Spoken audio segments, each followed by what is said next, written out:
jẹ́ bẹ́ẹ̀ ni definitely lòun náà fi wò pé èmi náà wá lo àyíníkì àti àyínípadà pé mo jẹ́ lọ́yà máa gba gbogbo nǹkan ní mi lọ́wọ́ ẹ̀ tí nǹkan kan tó ní já sí nǹkan kan mọ́. ṣó ti prepare fún ló ṣe ń record because tí o bá prepare fún pé o sì máa jà because ó rí ìfẹ́ tí Fẹ́mi ń tró sí Iyanaladuke pé àwọn pípù ṣe wá love ara wọn báyìí ó lè má dùn wọn nínú á máa wò pé wò ó yìí máa ṣẹ̀ sí mi lọ́wọ́ òun náà ló máa tì í pé ṣé ò wá ní lọ ṣe nǹkan sí ọ̀rẹ́ ẹ ò ní lọ ṣe nǹkan sọ́kọ ẹni ó máa sọ fún òun dẹ̀ ní tó dẹ̀ jẹ́ pé ó ti wà depressed ọkọ ti sá kúrò nílé tó bá jẹ́ ìníṣẹ́ yìí ni pé ó dẹ̀ jọ mú mi lọ bìkan tó bá mọ̀ obìnrin ni gbogbo wa obìnrin náà ló máa ń ṣèkà fún obìnrin wọ́n ṣe máa ń sọ nìyẹn àwọn obìnrin náà la máa ń ṣèkà fúnra wa ó tú inú ilé ẹ̀ ń sìn ó gbé voice note jáde olópọ̀ ń bẹ ó pọ̀ ń lẹ̀ plenty á ti gbọ́ àìmọye sáwọn ọ̀gá bẹ̀lò tí ì gbọ́ ni wọ́n ti gbọ́ náà ìlà yóò tán síbẹ̀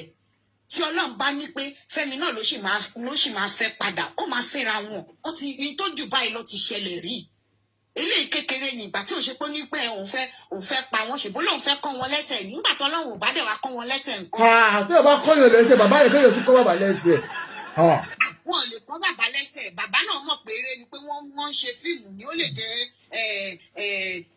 kìnnì kan dọ̀ fíìmù ni wọ́n máa fún ní táìtù fíìmù náà ń ṣe fíìmù ni bàbá bẹ́ẹ̀ ló máa bá wa gbà bẹ́ẹ̀ ni kàn jọ torí Ọlọ́run nítorí ọmọ tó wà lọ́wọ́ Iyanaladuke lèmi fi ń bẹ̀bẹ̀ ni mo tún sọ pé kó ro ijọ́ kan tí wọ́n fi ń kọrin ìfẹ́ tó gbé máìkì orí fídíò yẹn lẹ́ni tó gbé máìkì tó ń kọrin ìfẹ́ kó ro ijọ́ yẹn kan ṣoṣo ijọ́ tó fi àyà lu àyà tí wọ́n fi wò pé mo nífẹ̀ẹ́ onífẹ̀ẹ́ mi iyọ̀ ayé mi yẹn adùn ayé mi yẹn kó ro ijọ́ ẹyọ kan yẹn kó ro mọ́ Iyanaladuke lára kó má gbàjẹ́ lẹ́nu ẹ̀ tó bá ní pé òun ò fẹ́ mọ́ ó tó bẹ́ẹ̀ ojú bẹ́ẹ̀ lọ because Iyanaladuke náà ti jam tọ́ọ̀kì sílẹ̀ nígbà tó lọ fẹ́ kọ́ bàbá lẹ́sẹ̀ tó dẹ̀ jẹ́ pé ó dẹ̀ nífẹ̀ẹ́ bàbá ẹ̀ ó fẹ́ bàbá ní stroke. ó máa tún kọ́ bàbá lẹ́sẹ̀ ní arúgbó tí bàbá rẹ̀ gbé wà ó máa kọ́ bàbá lẹ́sẹ̀ tó bá ti kọ́ bàbá lẹ́sẹ̀ kí ló kù ìyá dẹ̀ ni pé kò má kọ́ òun léyìn ọ̀kan because àkọ́bí ló jẹ́ fún òun àbí breadwinner lè ìyá ẹ̀ so kò sí bí ò ṣe ní dùn àwọn family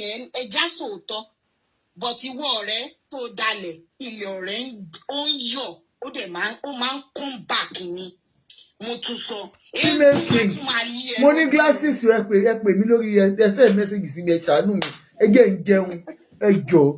àwọn ará glasses yẹn náà wò ìwọ ọ̀rẹ́ má wọrí ṣé orí gbogbo nǹkan tó ṣe lẹ́yìn kò ń ṣe ní ló máa jìyẹ ìyá yẹn o rò bóyá o kò lè rò pé ṣèbó ṣèkà fún mi ló ṣe mo ti dalẹ̀ ọ̀rẹ́ o. Fearless, are you up? You are not up now. Request to come up. Go on, man. O ti dalẹ̀ ọ̀rẹ́ kó o tètè mọ̀ pé o ti dalẹ̀ ọ̀rẹ́ ilé ọ̀rẹ́ ò ṣàdẹ ni ó máa ń come back ni kò sí bó ṣe lè ṣe tó bá ń dijú tó ń sùn tó kàn rí family tó ń rí Iyanaladuke bó ti wà depressed ṣe inú ẹ̀ dùn sí let's be realistic obìnrin ni wà kò di dandan kó o da ilé ọ̀rẹ́ ẹ̀rú kó tó rò bóyá ilé títí òtò o wá fẹ́ da ilé ẹ̀rú nílùú kódà Fẹ́mi bàbá ọkọ mi olórúkọ kan náà ni mí Latifatu ni mí Latifu ní ẹjọ́ torí Ọlọ́run àfi ọjọ́ àwẹ̀ tí wọ́n máa mú ní next month a fi ń bẹ̀ẹ̀ ni a mọ̀ pé èlò ọ̀fọ̀kù ti bẹ̀ẹ́ ọjọ́ torí t'Ọlọ́run torí t'ọmọ yẹn tó wà láàrin yín kò jọ dáríjì Iyanaladuke fún ní ṣọ́ọ̀bù padà là ń bẹ̀ ní kò gbà padà tó o bá fẹ́ gbà padà o lè gbogbo ilé tá à ń sọ yìí tó bá wù ẹ́ pé o sì fẹ́ gba nǹkan ẹ fẹ́ dójú ti ọ̀rẹ́ òṣì yẹn o sì lè ṣe bó tó bá ní pé ò gbà padà jọ torí tọmọ tó wà lọ́wọ́ ẹ̀ jọ torí tọlọ́run bá wa dá ṣọ́ọ̀bù padà jọ torí tọlọ́run àǹtí Àjọkẹ́ ẹ kú ètò ẹ ṣé o. ẹ ṣé gan ma God bless you ma thank you. mi ti fẹ́ máa lọ mo fẹ́ sáré sọ fún ẹjọ́. ẹjọ́ ṣé mo lè sọ̀rọ̀ gẹ́gẹ́ bí ọkùnrin. sáni ẹ tẹ́sẹ̀ dé ok ọkùnrin kan ti wà á bí látẹ̀kan ẹ̀ka ẹjọ́ student ẹjọ́ ẹ má bínú ẹ̀ka gbọ́ from me man student. No, wọ́n sì wà ń bí látẹ̀kọ́ ẹ̀ṣẹ̀ dé ni students ó dà pé wọ́n sí ń bí gan bóyá mo kàn gbé wọn sókè ni. wọ́n wà ń bí ẹgbẹ́ kan sọ̀rọ̀ students ẹ sọ̀rọ̀ students ẹ sọ̀rọ̀. one hour. Student. Student. Check me sorrow sí. Ẹ sọ̀rọ̀ sà. Ṣé máa ṣe rí ọkùnrin lọ́kùnrin máa jẹ́ o. Ṣóyè yín. 20 pounds. Àná ọkùnrin tọkùnrin bá fẹ́ tì pẹ̀lú obìnrin ó fẹ́ tì pẹ̀lú ẹ̀gbọ́n. Ṣóyè yín. Yes sir. Ètè kété pọ̀ láwọ̀ àwọn ọkùnrin oníjìbìtì ni wá. Ṣóyè ọkùnrin tọkùnrin bá fẹ́ tì pẹ̀lú obìnrin. Ṣóyè tí ọkùnrin bá nífẹ̀ẹ́ obìnrin kódà kí wọ́n ní òun ló pàyà ẹ̀. Ọkùnrin tí ó bá nífẹ̀ẹ́ obìnrin yẹn á ní so what? Ṣóyè bọ́tí ọkùnrin ò bá nífẹ̀ẹ́ obìnrin mọ́ kí wọ́n lọ ṣẹ̀ṣẹ̀ kékeré kan ìyẹn ló máa mú dání. Gbogbo ọkùnrin bóyá ọkọ ọkùnrin ó ti rí obìnrin kan tó ní owó lọ́wọ́ yóò ti tó mọ̀ pé òun kọ́ ẹgbẹ́ wálé kóhun jẹ́rí àwọn ọkùnrin aní kékeré mo rí big issue kí ló bàbá Bello fúnra ẹ̀ ò bú ìyàwó ẹ̀ ni ọ̀hún fúnra ẹ̀ ṣé kò bú ìyá kẹ̀yẹ́ rí àbí kò bú bàbá kẹ̀yẹ́ rí kí ló wà náà there is no big deal in it ìfẹ́ ni ò sí mbẹ̀ mọ́ ó wá ìwé láti cast lady yẹn ni and that is all what the guy is looking for ẹ má pe ajá lọ́bọ̀ mọ́ gbogbo ẹ̀bẹ̀ tó ń bẹ̀ èmi ò rí sí ó ti ṣetán pẹ̀lú ká yẹn ó fẹ́ mú wà ẹ́ orí yàn kan ta tó ń lé bóyá ó fẹ́ gbowó ọwọ́ ẹ̀ àwọn ọkùnrin àmọ́ bá ṣe ń gbowó lọ́wọ́ yín tá a bá fẹ́ gbà èyí tó bá ní àmọ́ bá ṣe kú lè lé síta ká gbé mi wọlé olójú kòkòrò ló pọ̀ jù nù wa ó lè lọ́pọ̀lọpọ̀ nù wa so what are we talking about kí ló ṣe tó ṣe tí wọ́n rí rí kí ló ṣe tí wọ́n rí rí ìgbà tó kọ́kọ́ bẹ̀rẹ̀ sí fún ẹlẹ́dì yẹn tẹ́lẹ́dì yẹn ò ṣe worse thing than this tó jẹ́ pé kò sẹ́ni tó gbọ́ sí i tí wọ́n ló ṣe ẹjọ́ ẹ jẹ́ kẹ́mi bọ́lẹ̀ kẹ́ ẹ lómi ẹgbẹ́. Ẹ ṣé dádì àgbáyé àdálẹ́ ẹ ṣé sà. Ó yá next person. Ṣẹ́gun ẹ jẹ́ kí n sọ̀rọ̀ mo ti wà lórí bíbá yìí ti pẹ́. You might us here, please. Ẹ kálẹ́. Ẹ kálẹ́. I will start by faulting Iyaladuke. Because nínú gbogbo àwọn tí kò kí ń ṣe èèyàn kékeré náà, there are people that you grew up with. Kí ló dé tó lè bá wọn ṣọ̀rẹ́ tó jẹ́ ọmọ industry ló ń bá ṣọ̀rẹ́? Àwọn ọmọ industry, they can even cook anything up. Àwọn tó ti ń háyà ọkọ ẹ̀ tẹ́lẹ̀ bóyá wọ́n ti ń háyà ọkọ ẹ̀ tẹ́lẹ̀ kọ́kọ́ ẹ̀ tó gbé ẹ̀ wá. Wọ́n wá rí bọ́kọ ẹ̀ ṣe ń ṣe tó ṣe ń gbé ẹ̀ gẹ̀gẹ̀. Wọ́n lè sọ anything fún ẹ just to scatter everything. Àwọn same people tó ń pè ẹ́ pé ọkọ ẹ̀ wà níbí báyìí. Àwọn náà máa padà lọ máa sọ fọ́kọ ẹ̀ pé wàhálà ìyàwó yín yẹn gan ti pọ̀ jù. So kò tiẹ̀ yẹ kó ṣeré dọ́dọ̀ àwọn ọmọ industry rárá àti rárá. Ó mọ ẹni ìrìnà ọ̀rẹ́ ọkọ ẹ̀ ni. Kò tiẹ̀ kí ń ṣọ̀rẹ́ ọkọ ẹ̀ bí area àbí bóyá ọmọbíṣẹ́ ọkọ ẹ̀.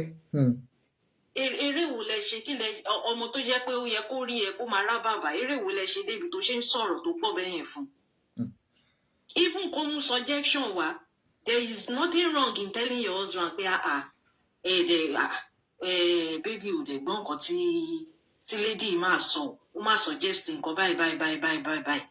Even kó jẹ́ eré lè fi máa ti so tí anything tí tó ń bá ń gbé bọ̀ telling your husband first ó ti nullify every other thing tó lè máa gbé bọ̀.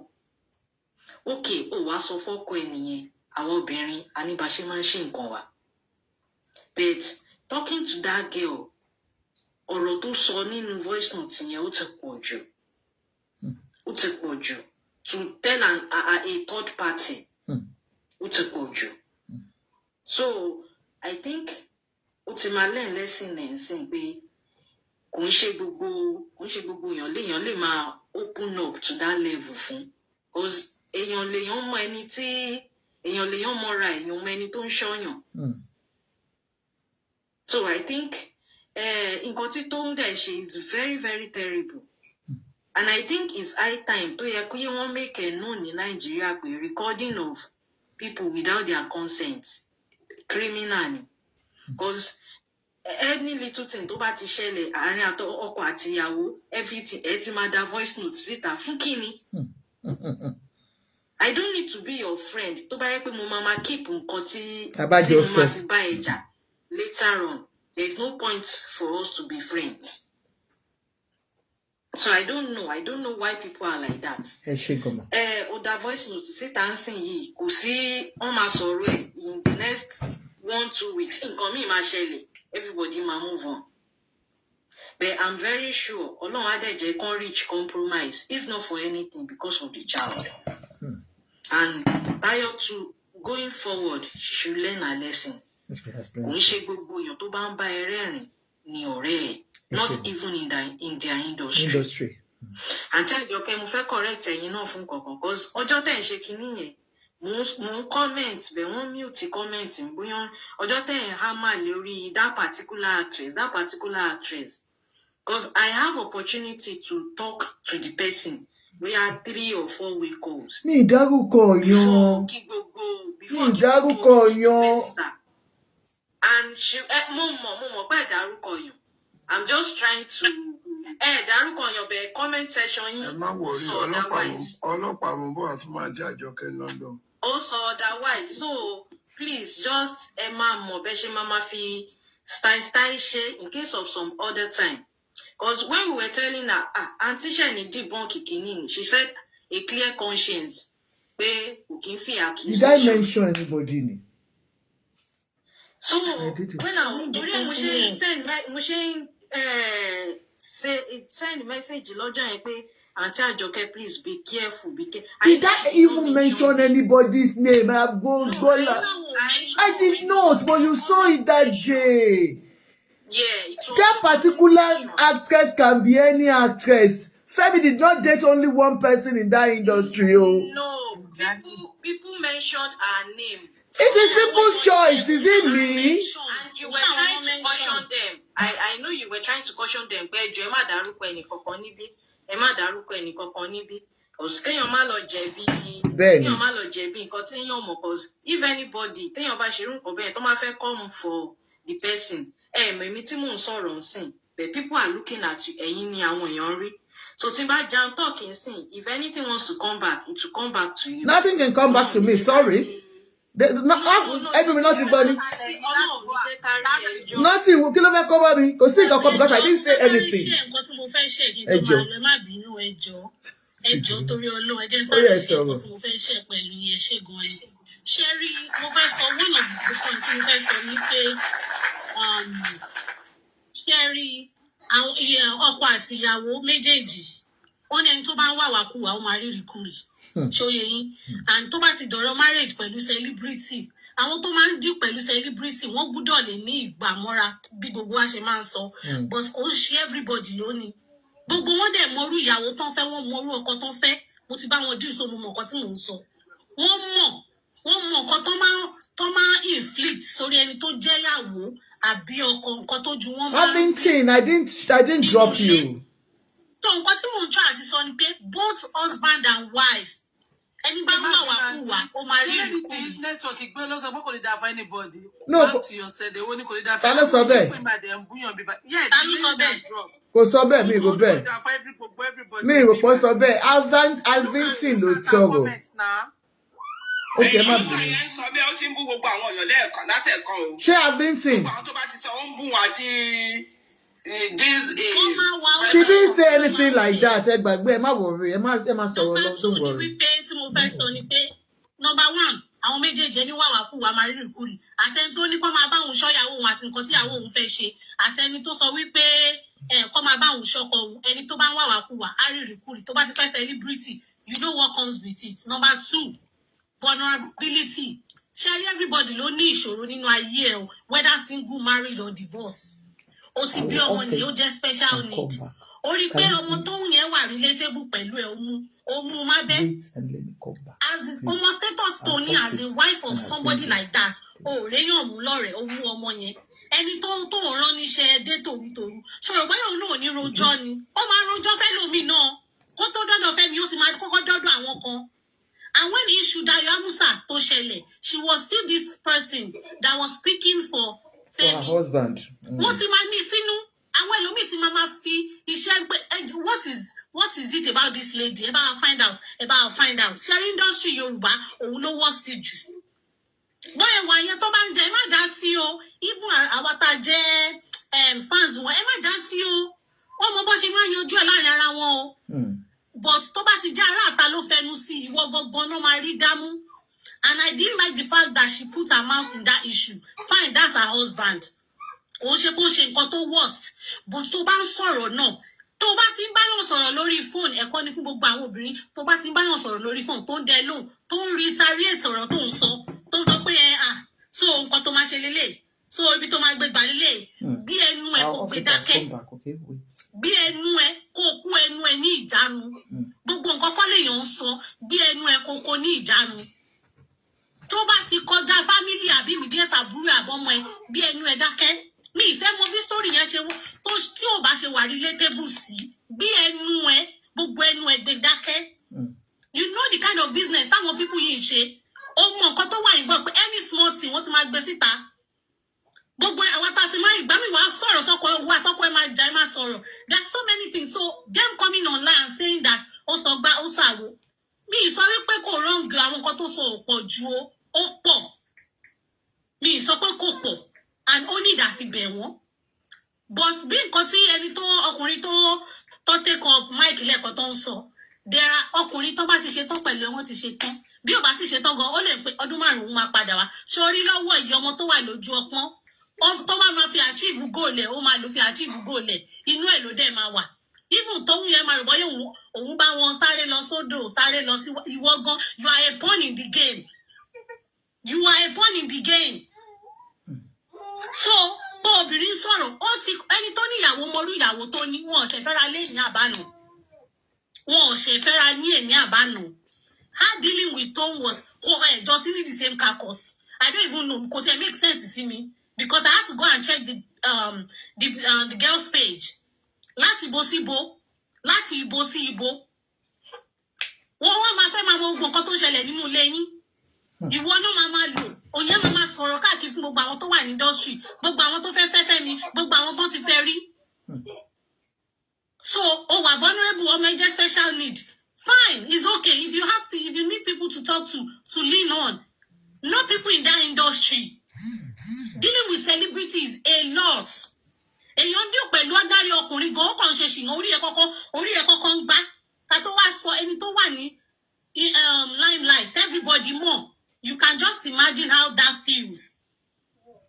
And the truth of the matter is, one last lesson tí mo fẹ́ sọ fáwọn obìnrin ni pé, you have to focus on yourself. Marriage is not the end of it all. You can be married and before Oshe business here now, you have made a name for yourself. You are the air hostess. Don't lose yourself. Don't lose yourself to marriage. Takuri bá rí pé yes, ìwọ gan, máa jowú kíní jù. Ní pé number one, this is her first marriage. This is not Femi's first marriage. So she will learn. Obìnrin wọn ní kú ẹ̀. Ó máa dé stage kan gbá rẹ tó ṣe pàràpàrà. Wá calm down. Because ò ní fẹ́ kú. Ò ní fẹ́ pariwo, ò ní fẹ́ high blood pressure. So you know what to do next. Take care of yourself. Ó ní wọ́n ṣe ń pariwo fáwọn obìnrin láti jọ pé ẹ má lose ara yín nínú marriage. Ẹ jọ̀ọ́ ẹ má lose ara yín. Ẹ má lose ara yín. Find things that will create joy for you. Tá máa múnú ẹ dùn. Mama ṣọlọ ṣọbọ. Kíní yẹn ti wọ́ lára ó ti dùn mọ́ because access ni ọmọ ìyá ó tún create allegiance ó mú jáde ó mú lọ sí church. Àwọn pẹ́ni tó ní special need bí tòun tó mú òun jáde. Ó sọ nínú voice note yẹn náà ó ní àṣewọ́ tó mú mi lọ sí church. Ẹni tó máa ṣe nǹkan fún yàn àwọn làjẹ́ tó máa pa kíní kan ni wọ́n rẹ́jẹ̀ lẹ́nu ẹ̀. Àwọn bàbá Bello àwọn tó jù wá lọ wọ́n mọ̀ ìpẹ́ tó bá fẹ́ hàm èèyàn kò ní déta kò ní máa rojọ́ fotofoto kiri kò ní rò ó bọ́lọ̀ má jẹ́ kí ayé bá wa lọ́wọ́ sí ọ̀rọ̀ wa kó má dàrin àjò wa rú. Triple A, you say more is coming. Kò sí nǹkan tá a tún fẹ́ gbọ́ ọmọ tó tún máa gbélé. Kọ́lọ́ ṣàánú wa ojú bẹ́ẹ̀ lọ ẹ ṣé gan ni o. Ẹ ṣé gan ni, thank you so much. Ta ló sọ̀rọ̀ sọ́ọ̀sì? Ẹ jẹ́ kí n náà sọ. Somebody ta ló sọ̀rọ̀ tó kí n drop ẹni yẹn? Facing the sun. Okay. Ìyá Ìbejì Onítìǹkù fẹ́ sọ̀rọ̀ ẹ jẹ́ káwọn sọ̀rọ̀ tán because àtẹ̀kọ́lọ́ ti wà ń bí. Ìyá Ìbejì Onítìǹkù. Is she there or not? But I come and mú seat wọn máa lọ ni. Anyway, go on. Kí lè mọ ẹlòmíì wá. Ṣé rí nǹkan tèmi máa sọ? Òun ni nǹkan tèmi rí nínú ọ̀rọ̀ yìí. No, mo bá yín bí o. Mo mọ̀ gbà tẹ́ bọ́sẹ̀, mo lè mọ̀ gbà tẹ́ padà. Ẹ má bínú kò Ṣẹ́gun. Ẹ jẹ́ sáré sọ kékeré tèmi. Ṣé rí nǹkan tí mo rí nínú ọ̀rọ̀ yìí tó dẹ̀ wà very important? Òun ni pé ṣé rí tí a bá fẹ́ ní ọkọ àbí tá a bá fẹ́ ní ìyàwó, a máa wà carried away with the word marriage.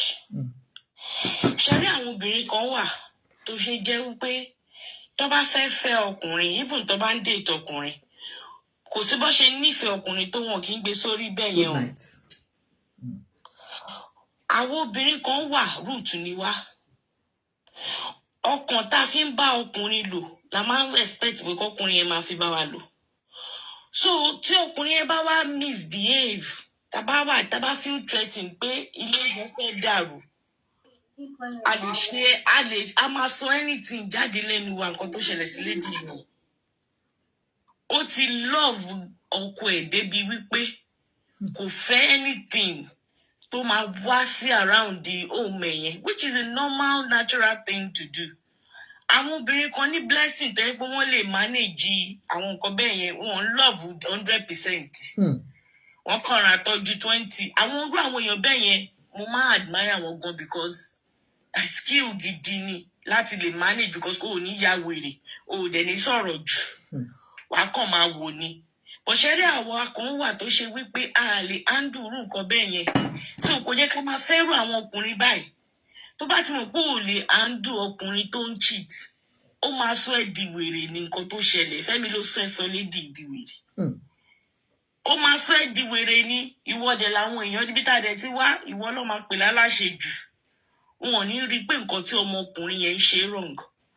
Then again, Mr. Femi, nǹkan tẹ̀ ń ṣe ní Nàìjíríà yẹn mọ̀ pé kò sírú bí ìrírí lóòótọ́ lè kà nílùú òyìnbó. This is England, this is United Kingdom. Lè try shit ẹ nínú bíbá ẹ kẹ́ni pé fẹ́ máa gba ilé àbẹ́ fẹ́ máa ẹ máa tún sanwó lórí ọmọ yẹn ni. Kí lẹ mí? Wọ́n bẹ̀ yín, àwọn àgbààgbà ìlú ń bẹ̀ yín, wọ́n bẹ̀ everybody kẹ́ ẹ tọ́jú ọmọ yín. Ẹ wá ń ṣakọ ẹ̀yin ó dípò àwọn tó jù yín lọ gan tó dàgbà dáadáa. Lè ṣe irú ẹ̀ nílùú, and this is what is causing problem ní marriages àwọn èèyàn àwọn Africans nílùú yìí tẹ́lí pé ló ń dàrú. Àwọn èèyàn ní Nàìjíríà torí pé wọn ò ní power àti nípa wọn ní agbára àti ṣiṣẹ́ ọkọ wọn ló ń bọ́ wọn. So wọ́n máa treat wọn bí ẹranko, wọ́n máa jókòó síbẹ̀. The moment tó bá ti wá sílùú ìtẹ́ni tó ẹgbẹ́ wọn tẹ̀ kò lè rí oúnjẹ àárọ̀ tọ̀sán jẹ àti ta lẹ́bà yìí, wọ́n máa rí wípé yẹ o ò lè máa treat mi bẹ́ẹ̀ yẹn. Nǹkan tó ń da lérú nìyẹn. Nǹkan tẹ́ ṣe ń rí single mother tó pọ̀ jù nìyẹn nílùú yìí. Because ìwà tí àwọn ọkùnrin wá ń wù, bó ṣe ń treat àwọn obìnrin ò dáa.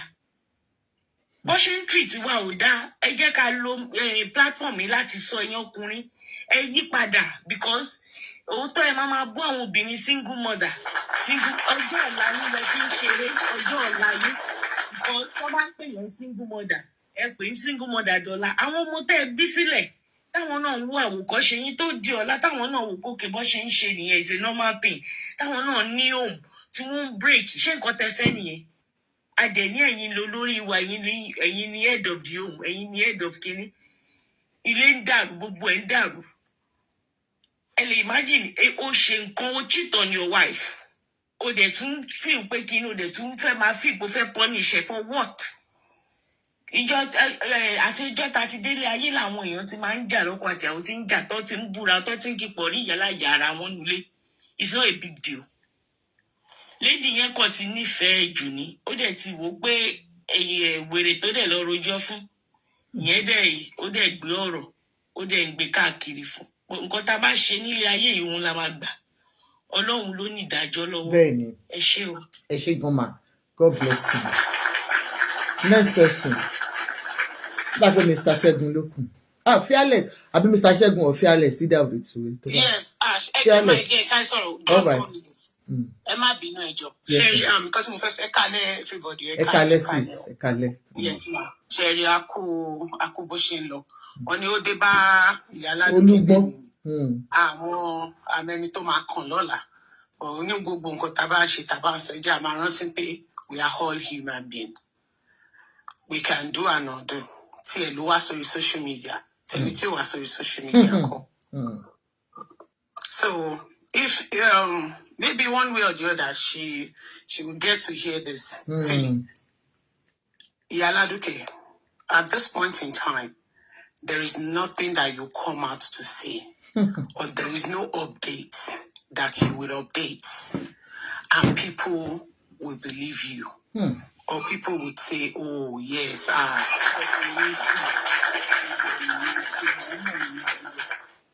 Me, I will just tell you, your child is a US citizen. Tọ́lọ́mbà bá yín ṣe, tẹ́ bá rí visa, ẹ rọra kúrò lẹ́kọ̀ọ́, ẹ wá jókòó sí America.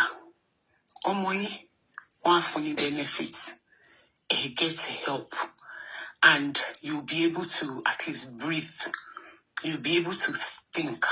Because having a child, even when you even think about it alone, is stressful. How much more you having it and taking care of that child. Emio Aloni Alkawani, Erolong. Daddy yẹn wá sókè lẹ́ǹkan. Wọ́n ní kò sẹ́ni tó mọ̀ nǹkan tó wà ní Femi Adebayo. You don't know, maybe you just gave him that escape routes to just leave, just because of what you are going through with your child. You don't know. But gbogbo ẹ̀kọ́ oyè Ọlọ́run. At this point in time, leave everything to God. Tẹ́ bá sọ pé mo máa pa wọ́n ni, mo máa ṣe kíní kan ni.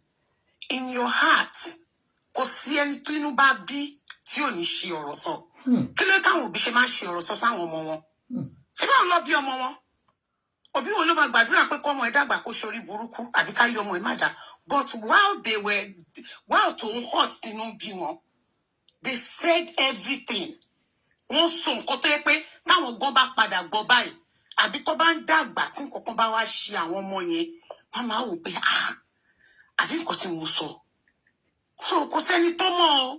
Tọ́lá lọ ṣe máa sọ pé tínú bá ń bíyàn gbà mí. Make a chill pill.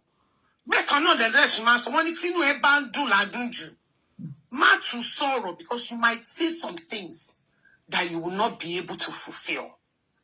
Ó ti dé o, ó ti ṣẹlẹ̀. Sis, just back when you get here, if you want to continue your catering business, you will continue. If you want to work for a while and gather money together, then come back to Nigeria and start your catering business. You can as well do that. At this point in time, don't even update. If you have people around you, they should just take your phone away from you. Ọlọ́run ní jẹ́ arógun mental health o. Ọlọ́run ní jẹ́ ká arógun mental. Títí ẹ̀ ló délé ni. Àmín tó máa kàn lọ́la o. Ẹ jọ̀ọ́ nítorí Ọlọ́run. Ẹ ṣé gan-an, sister. Charles, thank you so much. I really appreciate it. God bless you. Next person. Mr. Femi. Mr. Ṣẹ́gun. Mr. Ṣẹ́gun, wọ́n ti dóbò lọ. Next person. Ti dóbò lọ.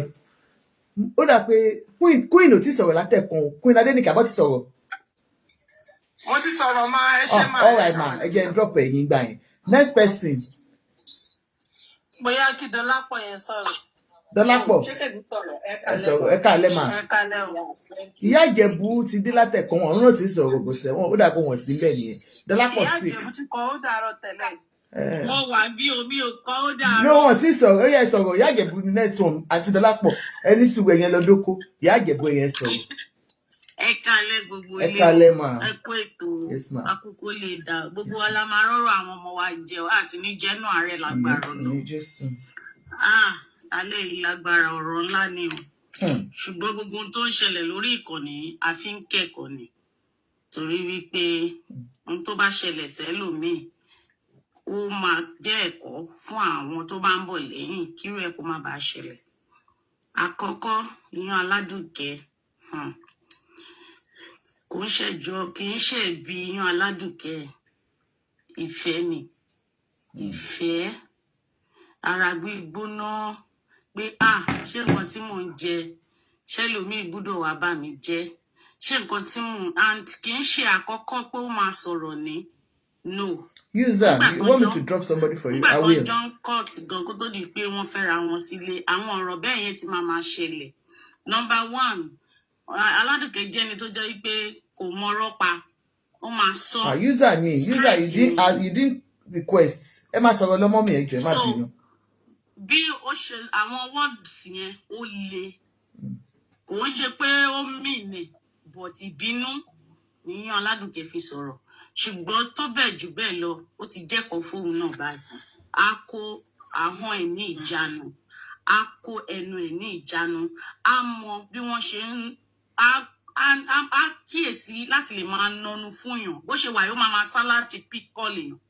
Ó máa sá láti bá anybody sọ̀rọ̀. Ó máa sá láti ẹ̀ ti lè interact pẹ̀lú àwọn èèyàn bó ṣe wà yìí nsìn. The only person tó lè máa bá sọ̀rọ̀ ni ìyá tó bí ló máa bá sọ̀rọ̀. Ó máa sá fún yàn. Torí ẹ̀ ó ti lẹ́ni lẹ́sìn. Nǹkan tó gbé e ṣubú lákọ̀ọ́kọ́, mo gbàdúrà gbogbo ohun tó máa lò láyé ò tún ní rí dààmú mọ́. Ìjì ni bí mo ṣe ń sọ. Ó wà ní, ó dẹ̀ máa lọ ni lágbára Ọlọ́run. Ṣé wàá rí tán? Ó mà ga o. Ṣé àwọn tó tẹ̀ ń lọ́rẹ̀? Èmi onídàngbara ṣókò ni mímí lọ́rẹ̀. Tó bá ti gbé wá, bá ti blọ́ọ̀kù já ẹ̀. Mi lọ́rẹ̀. So, dé tó ń, ó ga o. Inú jí o. Wọ́n sọ̀rọ̀ kó rìkọ́ọ̀dù. Ó dẹ̀ ń ti ọ̀rọ̀ yẹn Aladuke. Mo dẹ̀ ń gbọ́ voice yẹn, orí mi dẹ̀ ń dìde pé girl yóò dẹ̀ mọ̀ pé wọ́n ń throw ọ̀rọ̀ sóhun lẹ́nu. Ó dẹ̀ ń jábọ́. Ó dẹ̀ ń he. Ó dẹ̀ ń rẹ́kọ̀ọ̀dù ẹ̀. Ó máa wà lágbára. Inú máa wà jìn o. Kò máa jẹ́ ká gbóòórùn àṣebi. Dé tó ń òbùkù o. Òbùkù gan-an ni. Ṣùgbọ́n gbogbo àwọn tó bá wá yí ẹ ká, tán bá rò bóyá èèyàn nìyẹn, tán bá sá sòbí ọlọ́dún 10 ló dá wọn. Tí wọn bá sá nítorí tí a kàn ń gbọ́ yìí, ó ti jù kíní síta, ó ti jù kejì síta. Èèpàlèpà. Ó lágbára o. Lọ kíyèsára dé tó ń gbogbo nǹkan tó ń ṣe yìí. Tí ò bá ké lórí ẹ, má jẹ́ kó ké lórí àwọn ọmọ. Gbogbo ohun tá dẹ̀dà bá ń ṣe, ẹ jẹ́ ká máa rò ọjọ́ iwájú fún àwọn ọmọ wa. Ó ṣe pàtàkì gan. Íńtánẹ́ẹ̀tì yìí kò dẹ̀ ní gbàgbé. Gbogbo ìgbà ló máa gbé wá. Tó bá ti tó déètì yẹn, á gbé wá. Tó bá ti tó déètì yẹn, á gbé wá.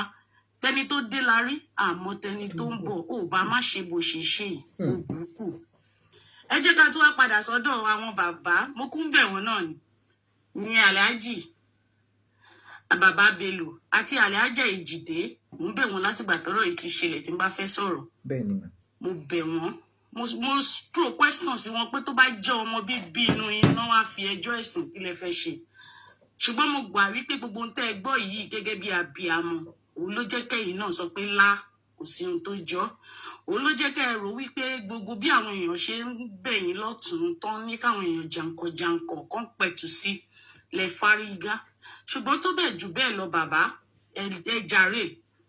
Ẹ ti jàre Aladuke. Ẹ ti jàre ẹ̀ gan-an ni.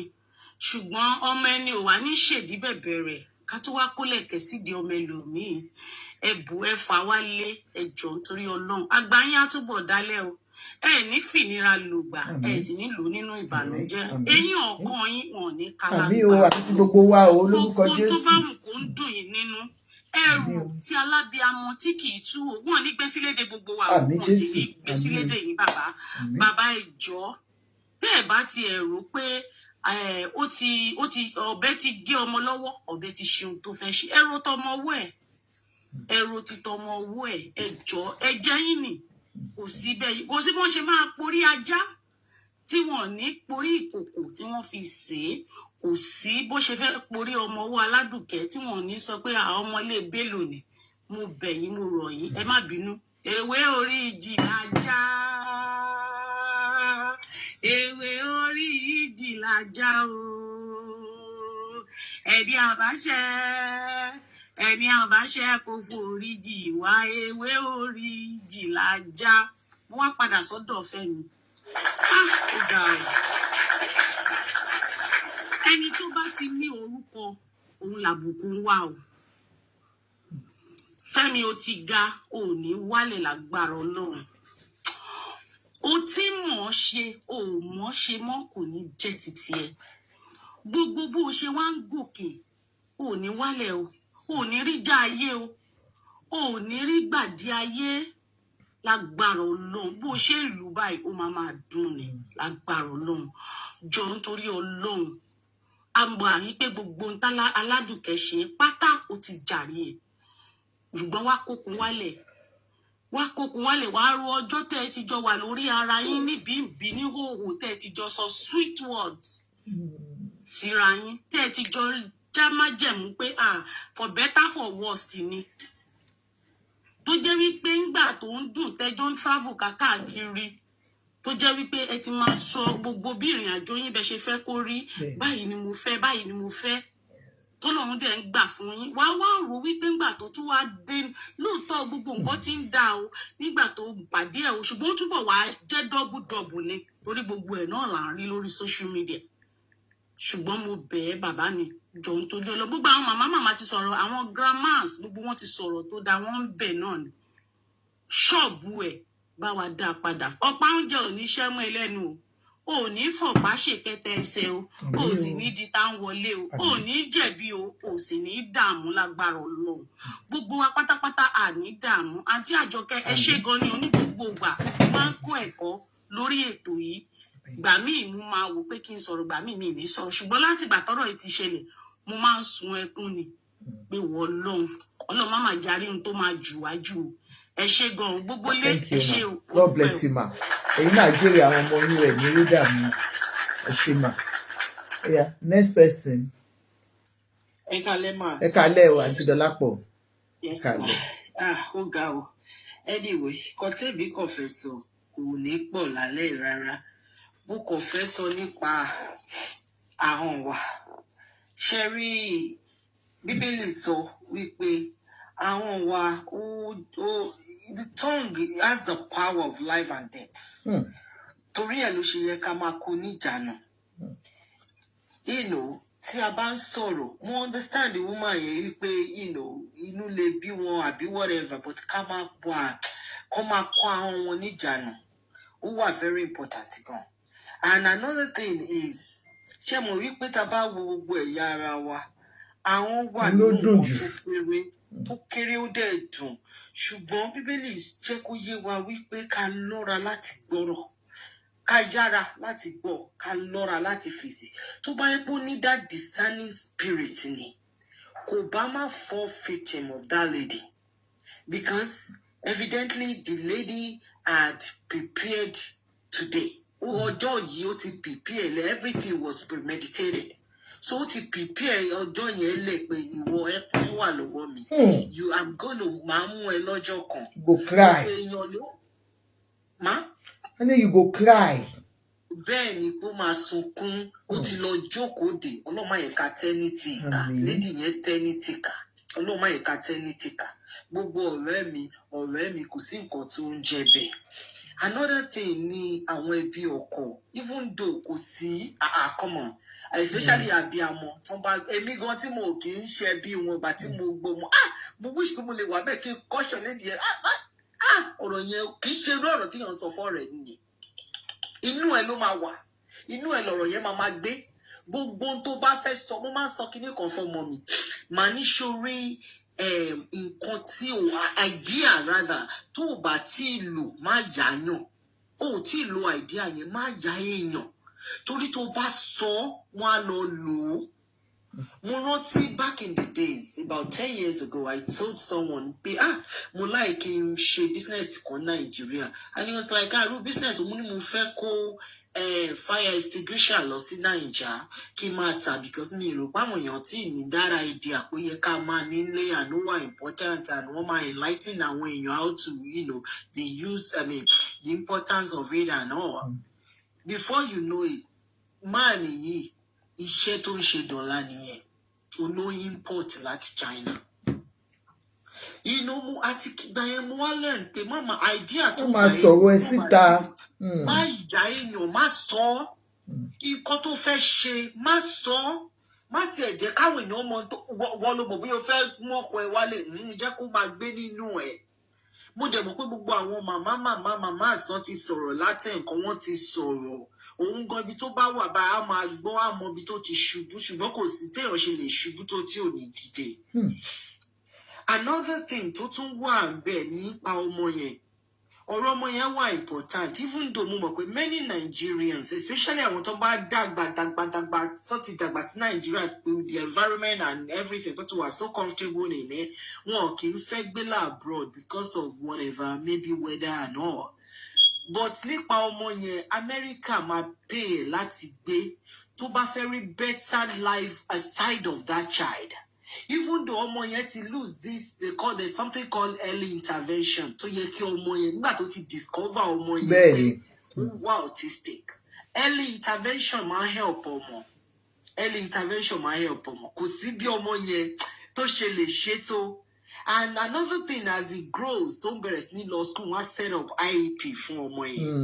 IEP yẹn will be about his learning needs and the progress as he grows. You know, so ó máa jẹ́ kí àwọn teacher, parents and specialists á máa work together in the growth ọmọ yẹn so that a lè rí nǹkan tó fẹ́ kí ọmọ yẹn irú ayé tó fẹ́ kí ọmọ yẹn tó wish fún ọmọ yẹn. Ṣé rí Naija ò ní gbogbo kinní yẹn but tó bá pé gbogbo eré tó ń sá kò sí nǹkan kan tó lè yí padà ní ayé ọmọ yẹn. Àdúrà lè yí padà àdúrà. Recently, I had a sister. To jẹ́ pé tó bá bí ọmọ yẹn máa ń ké máa sọ fọ́lọ́gbà tó bí ọmọ tó lóyún mo ní lẹ́sìn wọ́n máa sọ fọ́lọ́ pé ìfẹ́ mi fẹ́ bí yóò máa jẹ́ kí n máa sùn. Tí n bá ti wẹ̀ fún tán á sùn lálẹ́ mi náà á sùn. Gbogbo ohun tó bá ti fẹ́ ni kó máa sọ fún ọmọ yẹn láti inú oyún. He hears. And nísìn ó máa sọ pé àǹtí bíbí mi sùn all night mo ní kí ni mo sọ fún ẹ gbogbo ohun tá bá ti fẹ́ la máa fẹnu wa béèrè bíbélì ní pé béèrè tí ẹ ó ní ká pàṣẹ ohun kan yóò fìdí múlẹ̀ so why can't you ask a máa lọ ilé ìgbà àgbọn lọ ó ti fún wa ní ó ní àti fún wa ní gbogbo agbára gbogbo ẹ̀ ló ti fún wa gbogbo à ń lọlé babaláwo à ń lọlé is because a ní ìmọ̀ tó gbogbo nǹkan tá a fẹ́ wà lọ́wọ́ wa. Ní ká béèrè wọn fi fún wa ká kọ̀ọ̀kan wọn ṣe so níbo là ń lọ gbogbo especially that boy kó fi gbogbo tápẹ́ torí ọmọ yẹn ló ṣe ń sáré látọjọ́ ẹ̀ tí ìgbéyàwó ẹ̀ lọ sí tí ọ̀rẹ́ lọ sí tí everything lọ sí then ó need the dad intervention yẹn fún ọmọ yẹn láti lè jẹ́ kó rí better life of that child. And America ló ní gbogbo nǹkan yẹn tó bá lórí ọ̀fẹ́ àti gba visa. Tó bá dẹ̀ decide láti wá tí ò fẹ́ gbé pẹ̀lú ọmọ yẹn àbí kinní kan ó mọ wọ́n ní gbogbo wọ́n ní that thing fún ní bíbá yìí but ní Nàìjíríà kò sí o wọ́n kàn máa lo àgbo máa lo nǹkan tí ò yẹ kọ́mọ yẹn máa kó mu ni so ó yẹ kí ó dúró tán lórí ẹsẹ̀ kó wò pé gbogbo eré tí mo ti ẹ̀ ń sá ọmọ yẹn máa sọ̀rọ̀ ó tiẹ̀ ti ń sọ̀rọ̀ the progress tọmọ yẹn make àwọn ọmọ míì máa ń ní autism tó yẹ pé not only spectrum ọmọ yẹn ṣì high tó jẹ́ pé ó máa rí lọ́jọ́ iwájú òun gá máa dunnú inú ẹ̀ máa dùn kò sí ní tó ṣọmọ yẹn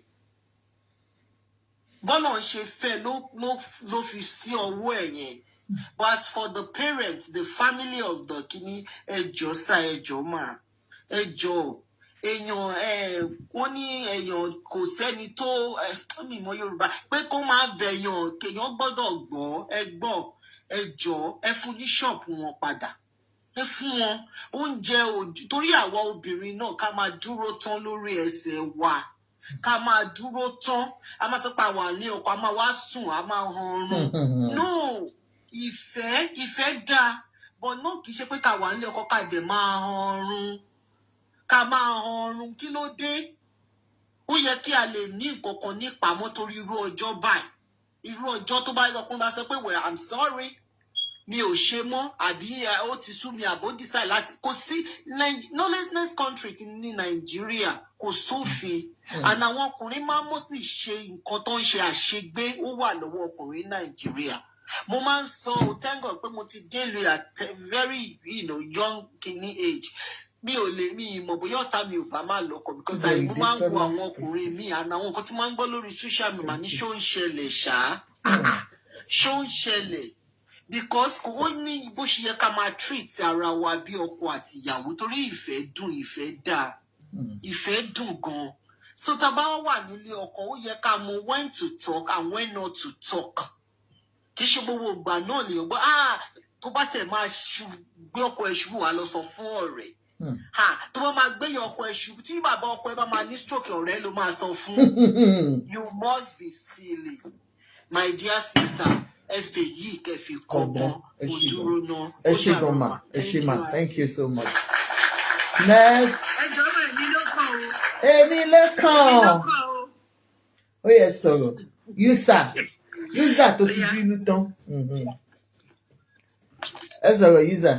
Hello, ẹ kálẹ́ o. Ẹ kálẹ́ ma, ẹ kálẹ́ ma. Ẹ kálẹ́ o, ẹ kálẹ́ gbogbo ìjọba. Ẹ kálẹ́. No, ẹ má bínú dàgbé user ló ń bínú látàárọ̀ ẹ̀jẹ̀ kó sọ̀rọ̀ ẹ̀jẹ̀ má bínú àǹtí Akọ̀bí. Òótọ́ ni, bọ̀ mo fẹ́ kí user sọ̀rọ̀. Ó dà pé àwọn ló ń sọ̀rọ̀ látẹ̀kọ̀ wọ́n ń bínú. Ẹ sọ̀rọ̀ mọ́ mi wá. Ẹ ṣé mo dúpẹ́, ẹ ṣé sísá àtẹ́yìn náà ní sùúrù fún mi kí n sọ̀rọ̀, ẹ ṣé mo dúpẹ́ mà. Ẹ jọ̀ọ́ ọ̀rọ̀ tèmi ò pọ̀ ẹ jọ̀ọ́ mo mọ̀ pé gbogbo wa ní Sinero Aladuke ìkalára ló ṣe but mo bẹ̀ Ọlọ́run nínú àánú ẹ̀ pé a rọ̀ lọ́kàn á dẹ̀ wà pẹ̀lú ẹ̀ á fún ní fọkànbalẹ̀ because Ọlọ́run nìkan ló lè uphold ẹ̀ at this situation. But there is one more thing tí èmi rò is my own thought anyways. Ṣẹ̀rí tí divorce bá ti wá ẹ jẹ́ ká máa accept ẹ̀. A ríra wa àwùnra wa ni but Nigerians most of us kò bóyá nítorí báwọn parents wa ṣe brought wa up kò wá registered sínú ọpọlọ wa pé divorce lè wáyé. Àkíní ní máa so tó bá wáyé ó máa ń bá majority wa ní òjijì ó máa ń dàbí pé ayé máa parẹ́ ayé ò ní parẹ́. A ríra wa la pàdé ara wa la òun ra wa tá a bá dẹ̀ ti tó ẹni ẹ bá ló òun mọ́ ká gbà fọlọ́hun torí nínú gbígbà fọlọ́hun nìsinmi wà. Ṣé rí mi ò mọ Iyanaladuke rí mi ò rí but from all I heard she's madly in love with Adebayo. Ó dẹ̀ ti gbàgbé wípé àwọn celebrity yìí tó bá love wọn ó máa lajú ẹ lẹ́nu. Wọn kì í ṣe oúnjẹ èèyàn kan. Wọn ń ṣe ẹran téèyàn kan máa gbé sórí ọbẹ̀ pé ẹran yìí ẹran mi ni oúnjẹ gbogbo èèyàn ni wọ́n. So obìnrin tó bá ti ní me and my husband lifestyle kò lè fẹ́ wọn. Ibi tí error number 1 tí mo rí pé Aladuke ní nìyẹn number 1 nìyẹn. Ṣé rí number 2 ni pé ó sọ̀rọ̀ kìíní kan fine ọ̀rọ̀ tó sọ yìí pọ̀ ó ká mọ̀mọ́ because when I heard it, I'm like, wow, this is a lot. But ní ọkàn tèmi o, tí ìfẹ́ bá ṣì wà, àwa gbogbo wa tá wá ń fi ọ̀rọ̀ yìí tá wá fi tó ń kálukú sọ opinion àti ẹ̀ ní gbọ́. Ó ti máa wà Mr. Bayo ti máa bá wí fúnra rẹ̀. Even àwọn parents ẹ̀ ò ní gbọ́. Torí mo mọ̀ pé tí àwọn ọ̀gá Bello bá gbọ́rọ̀ yìí, Mr. Bayo ló máa sọ fún wọn. Ọkùnrin tó bá dẹ̀ tọkùnrin gan ṣe tó dẹ̀ sì nífẹ̀ẹ́ ìyàwó ẹ̀ tí nǹkan bá ṣẹlẹ̀ ṣe ayé náà láti rí náà tá máa búyà ara wa tá máa bú àwọ̀ ara wa a dẹ̀ tún sì máa bára wa sùn a dẹ̀ máa parí ẹ̀. So ìgbà tó ti rí pé ìfẹ́ ti tán yẹn tọmọkùnrin yẹn ti ń rí àti pé ìfẹ́ ti tán she supposed to have move on. Ṣé wá rí eléyìí tí wọ́n wá ní màdámì ìfẹ́ dárúkọ èèyàn lórí péjì so that I won't throw you out there ṣe understand. Eléyìí tí wọ́n wá sọ pé èèyàn kan jáde fún ó ń ṣe fídíò fún òun náà wá ń dẹ́ nìyẹn lóhùn. Ó ti gbàgbé pé nìyẹn ń ṣe business ni ó ń wá traffic lórí péjì ẹ̀ ni. Àníwọ̀ ò dẹ̀ kí ń ṣe sọ̀rọ̀sọ̀rọ̀ iyán ló mọ̀ ọgún kàǹtìn ló ní wáì tó ń dá wọn lóhùn. You don't have to. Tí wọ́n bá sọ pé ta ló bú jù ní orí space yẹn kò sí ìyọ̀kan tó bú tó bọ̀dá Wàsíù dádì ni Wàsíù Àyìndé kò ní dá yín lóhùn. Dádì máa forí dá wọn lóhùn ni pọ́psì máa lọ forí dá wọn lóhùn yálà yà yín. Ṣé ti ọdún tà bó ṣe nǹkan yẹn nímọ̀ bí ò ṣe kò anybody explanation now. So for her coming to social media space to come and be replying them kò ní ìdẹ. Mo believe kò ló escalate èèyàn kan gbé kíní kọjá de òun ló bring gbogbo ẹjọ́ yìí kò ní ìdẹ. mo mọ̀ pé it's not easy. I know she's really, really in love. And bí mo ṣe rọ́rọ̀ yẹn mo ní lady ti nífẹ̀ẹ́ àwọn tí ìfẹ́ wọn dẹ̀ máa ń gbóná ni. Tó máa ṣe kókókókókókó tó máa ti wà nínú relationship. Irú èèyàn bẹ́ẹ̀ yẹn ni they love with their whole heart. Ìwọ èèyàn kan ò kì í dá love, ìwọ nìkan ló ń love. Máa yìí ó ń ṣe tiẹ̀ káàkiri ni. So o ti ní problem from the genesis.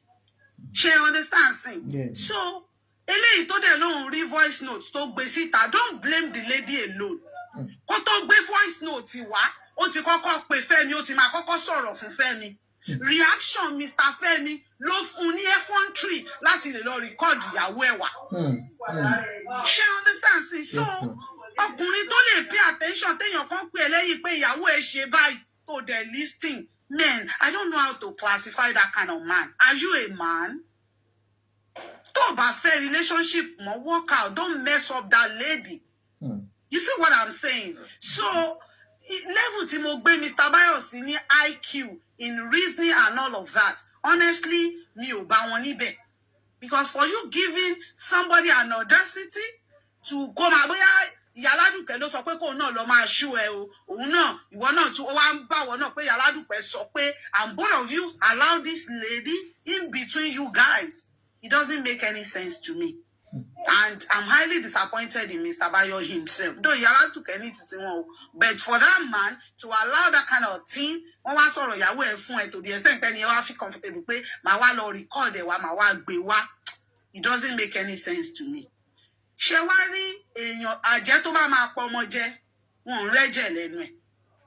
Wọ́n gbà pé gbogbo ọ̀rọ̀ tí Àdùkẹ́ sọ, I'm sorry that she said that, and I know she's saying that out of pain. Don't undergo traumas. Don't rí tí kò lè rí èèyàn tó máa bá ṣíà ẹ̀. Ló fi fún sọ̀rọ̀ yẹn out of tara ni. Tó bá ní nǹkan tó fẹ́ ṣe, ó máa ṣe dàí, ó máa hurt wọn. Ṣé understand? Kò dìgbà tó bá ń sọ, ó máa ṣe. Èèyàn tó bá níkà ò ní sọ pé òun fẹ́ ṣe, ó máa ṣe ni. But to everybody that borrow it, opinion, I believe we see something to learn. We should learn to admit faith. Nǹkan tó bá ṣẹlẹ̀ sí wa pé kíní ti fẹ́ yẹ ẹja gbé tí àwa kò ń bẹ. Torí tó bá yẹ tó bá fọ́ bó ṣe máa rí lélẹ̀, gbogbo ẹ̀ máa di fọ́pọ̀ mọ́yọ̀ ni. She understands thing. And I hope she recover on time and she gets where to do her business, because business ló kù sí gbogbo relationship wọ́n bẹ̀ wọ́n bẹ̀ wọ́n wò tó bá padà síbẹ̀ gan kò lè rí bí jókòó mọ́. Ọ̀rọ̀ yìí sì wà escalated ló ti di jágbajàgba jùgbùjùgbù. The only thing we should pray for her, God should console her, kó lọ máa ṣe láìvẹ̀, kó lọ ń ṣòwò fún, kó establish. Káwọn obìnrin náà dẹ̀ di nǹkan mú pé tó bá ń dùn tó bá ń dán ẹ jẹ́ ká wá ṣẹ̀ṣe. Tá bá wá ń ṣiṣẹ́ wa, tọkùnrin kan bá wá sọ pé òun fẹ́ gbé wa ga, òun fẹ́ mú wa ju bá ṣe wà tẹ́lẹ̀ lọ, kí ló dé tá lè fi ibi tá ní tẹ́lẹ̀ yẹn ká fi ṣe head office. Eléyìí tọkùnrin yẹn ṣe fún wa ká fi ṣe branch. Ó jáde iṣẹ́ náà. It's okay, mo understand Nigerian system o. Àmọ́ orí ọ̀rọ̀ yẹn làwa mú o, ta kàn fi ń debate o. Ibi tó ń lò tẹ́lẹ̀ yẹn, ó lè jẹ́ pé wọ́n sọ pé kó excuse wọn kúrò níbẹ̀ ni o. Kó jẹ́ pé bí wọ́n sọ pé wọ́n fẹ́ lo ibẹ̀ yẹn, so kò lè lo ibi tí ó kọ́kọ́ lò tẹ́lẹ̀ yẹn mọ́, I admit. But for the fact pé ọkọ ẹ̀ ló ní ibi tó ń lò yẹn, tó dẹ̀ ti rí àwọn ìrìn tí Mr. Bayo rìn, I don't think she's supposed to relent. She's supposed to faralẹ̀ tó level yìí. Torí obìnrin tí ọkọ ẹ̀ bá yàdì, ó máa mọ̀. Ó dẹ̀ ti máa kọyún ẹ̀ sí àwo míì. Yàtọ̀ sáwo tẹ́yìn méjèèjì gbé síwájú tẹ́ fi ń jẹun yẹn, ó máa ní extra yan tiẹ̀ lọ́tọ̀. Tó jẹ́ pé tó bá dá gbáwú, ó máa lọ lé yín lọ bọbẹ̀, inú ẹ̀yẹn ló máa gbé síta ló máa jẹ. In my own opinion, ẹ ṣé o, thank you everybody. Thank you so much. Thank you. Ẹ ṣé, thank you.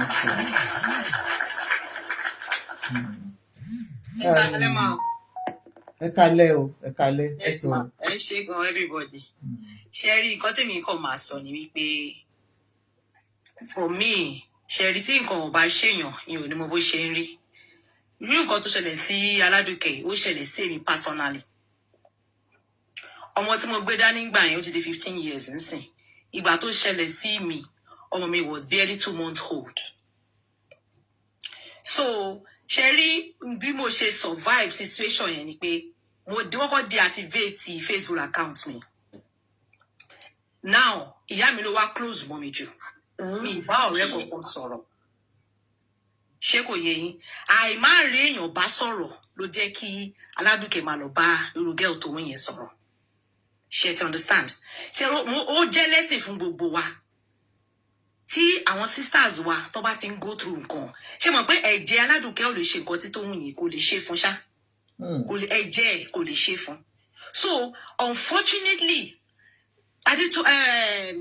Aládùkẹ́ ò bá ti relate lórí family títí ẹ̀ bóyá màmá ẹ̀ ni o ẹ̀gbọ́n ẹ̀ ni o àbúrò ẹ̀ láti sọ pé ẹni kò sẹ́ni tí ò lè ṣe tó máa sọ̀rọ̀ bínú ṣe nígbà tí tọ̀rọ̀ mi ṣẹlẹ̀ àbúrò ọkọ mi cousin ẹ̀ ló fi ṣe snitch Femi kó wa máa bá èmi sọ̀rọ̀ ṣe understand nígbà yẹn àbúrò ọkọ mi cousin ẹ̀ ló fi ṣe snitch fún mi yẹn wá ṣe bẹ́ẹ̀ tó ń sympathize pẹ̀lú mi but mi mọ bí Ọlọ́run ṣe amòfin ni mí o. Bẹ́ẹ̀ ni mo sọ fún yín mi ò gbé ọkọ mi lọ sí court mo ò ṣe wàhálà pẹ̀lú ọkọ mi yẹn mo ò sọ yín pé mo ní ọkọ mi he was a gọ́dọ̀ words mo sọ sí ọkọ mi yẹn ti kún sí kembo he was a British citizen mo dẹ̀ mọ̀ pé kò lè ṣerú ẹ̀ ní ìlú tó ti wá but ọlọ́ ayé pé àwọn òbí mi dúró tì mí àwọn ẹ̀gbọ́n mi dúró tì mí àwọn àbúrò mi dúró tì mí nígbà yẹn ó jẹ́ kí n control emotions mi gbogbo anger mi àwọn aráalé mi nìkan ló ń gbọ́ mi sọ sí ìta even títí di sin most of my friends wọn ò mọ nǹkan tí mo go through nínú marriage yẹn wọ́n kàn rí pé wọ́n kàn rí pé tó bá ti bẹ̀rẹ̀ after 7 years tí kinní yẹn ṣẹlẹ̀ lọ́kọ mi yẹn wá padà kú. Bẹ́ẹ̀ni so ẹ jẹ́ ká gbàdúrà fún àti Fẹ́mi àti ìyàwó ẹ̀ because àmọ́ bí tó gun yìí ti wá. Kábíyèsí Ọlọ́run. Bẹ́ẹ̀ni ó possible kó jẹ́ pé ó wà nínú destiny Aládùkẹ́ láti fẹ́ ọkọ méjì àbí láti ṣerú nǹkan báyìí tó bá ti wà lákọọ́lẹ̀ ó máa ṣẹlẹ̀ o kò sí bí ọ̀ṣẹ̀ lè mọ̀ ṣe tó o. Tó bá ti wà lákọọ́lẹ̀ Fẹ́mi pé obìnrin 3 4 ló máa fẹ́ bó ṣe máa fẹ́ náà ní kọ́kọ́ máa ṣẹlẹ̀ tó máa dàbí sábàbí ṣá tó máa fi fira wọn sílẹ̀ o. Ṣé rí ọkọ mi yẹn nígbà tó máa fẹ́ lòmí ọmọ Zimbabwe ló fẹ́ ọmọ Zimbabwe tó fẹ́ yẹn tó wá ń fìyà jẹ ní London lọ́n títí tí ọkọ mi yẹn fi padà kú. Bẹ́ẹ̀ ni mo sọ fún yín tí ọkọ mi fi jáde láyé kò sí obìnrin kankan nínú ilé ẹ̀. Nígbà tá a máa wo story yìí lọ wo story yìí bọ̀ ọkọ mi ti fún èèyàn kan lóyún nígbà tó wà ní kékeré ọmọ kan nìyẹn bí fún ó treat lady yẹn badly náà ni àmọ́ bóyá yẹn ló ṣépè fún ọkọ mi yẹn tí gbogbo ọ̀rẹ́ ìfún níbẹ̀ tó fi kú. Bíyèsí Ọlọ́run. Ní ayé yìí ká máa ń ṣẹlẹ̀ so we don't even know anything so ká gbàdúrà fún Fẹ́mi ká gbàdúrà fún ìyàwó ẹ̀ gan-an àmọ́ bí tó ṣe rí akọ́nsọ́ tiwa ni Fẹ́mi is a lawyer by profession he knows what to do ó máa tọ́jú ọmọ ẹ̀. Na irú marriage wo la fẹ́ kí Aládùkẹ́ gan-an ní nígbà tá a bá ń ba bẹ̀bẹ̀ tó tó yìí. Because just like the last speaker said tó bá wọnú ẹbí yẹn kò lè lẹ́nu bẹ́ẹ̀ mọ́ kò lè lọ́rọ̀ kankan àwọn pẹ́rẹ́ǹtì Fẹ́mi àgbàlagbà ni wọ́n ní làákàyè àwọn gan tó wá fẹ́ wọ́n mọ̀ yìí pé gbogbo nǹkan t'Aládùkẹ́ sọ ó kàn sọ lára ìbínú àwọn náà mọ̀ àbíamọ ni wọ́n mọ̀ pé ó kàn fi ìbínú sọ it's not as if she meant it as such. Ṣé ti understand so àwọn gan mọ̀ ṣé ó kàn ṣe ń gbóná lára gbogbo wa báyìí tó bá yá ó máa tutù tó bá yá ó máa tutù kakọ gbàdúrà wípé tó bá jẹ́ wípé àwọn méjèèjì kọ́lọ́n ṣàbá mi tọ́jú ọmọ wọn kọ́lọ́n tọ́jú Fẹ́mi kọ́lọ́n tọ́jú ìyàwó ẹ̀ náà then Aládùkẹ́ please go back to your business oníṣọ́ọ̀bù máa tajà online o ní láti ní shop hardworking woman ni unfortunately you abandoned yourself in that marriage. Ṣé rí nǹkan tó ṣẹlẹ̀ sí mi yẹn mà mo ò lè gbé ilé kankan títí di ọ̀la kó jẹ́ pọ́kùnrin nìkan ló máa sanwó-lé. Nígbà tí mo ní another relationship ènìyàn kan tó di pé a marriage ọ̀ṣun man tó fẹ́ mi ní ọwọ́ lọ́wọ́ yìí ó ní òun ti ra ilé fún mi unfortunately in his name mo ní èmi lọ́ọ̀yà. Ó ra ilé fún mi in your name. Kò mọ nǹkan experience tí mo ti ní látara nǹkan tó ti ṣẹlẹ̀ sí mi tẹ́lẹ̀tẹ́lẹ̀ èmi ò bá ilé o.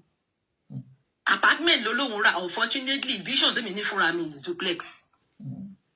mo dẹ̀ jẹ́ kí yẹn wọ̀ mí lójú kó tó ti ṣèyàn rí ni ṣe ti understand èmi it happened to me fa owó kan tó ṣẹlẹ̀ àwọn family mi wọ́n kàn pé ó ṣẹlẹ̀ exactly ó dùn àwọn family mi gan púpọ̀ ṣe wá rí púpọ̀ nínú àwọn tó mọ̀ nípa ọ̀rọ̀ yẹn wọ́n ti jọ́ lọ́hún pélé ni bẹ́ẹ̀ ni mo sọ fún yín púpọ̀ àtàwọn àbúrò ọkọ mi àtàwọn uncles ẹ̀ tó mọ̀ nípa bí lèmi ṣe dàrú ó pé fi ikú yọ̀ kó sẹ́ni tí ò ní kú o but gbogbo wọn pátápátá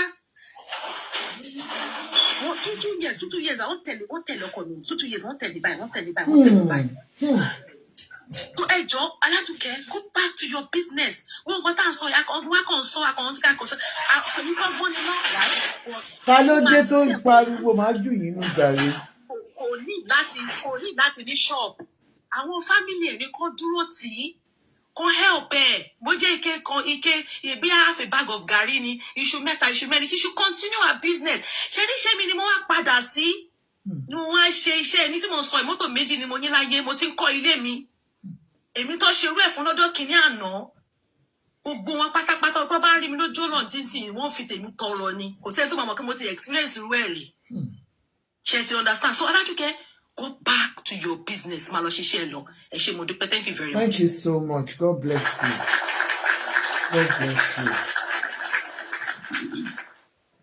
I want you all to know ẹni sùúrù ṣé wọ́n pé gbogbo yín ṣe ń sọ láti àárọ̀ náà ni pé ká gbọ́ from the other side. I've been chatting with the lady and she's ready to say some things to me. So Ejo, ẹ me take it easy when you are, giving your submission. Let's hear from her side too, okay? And believe me, me ò ní disappoint anybody. I would say it the way it is. Ṣé Ejo. All right, go on.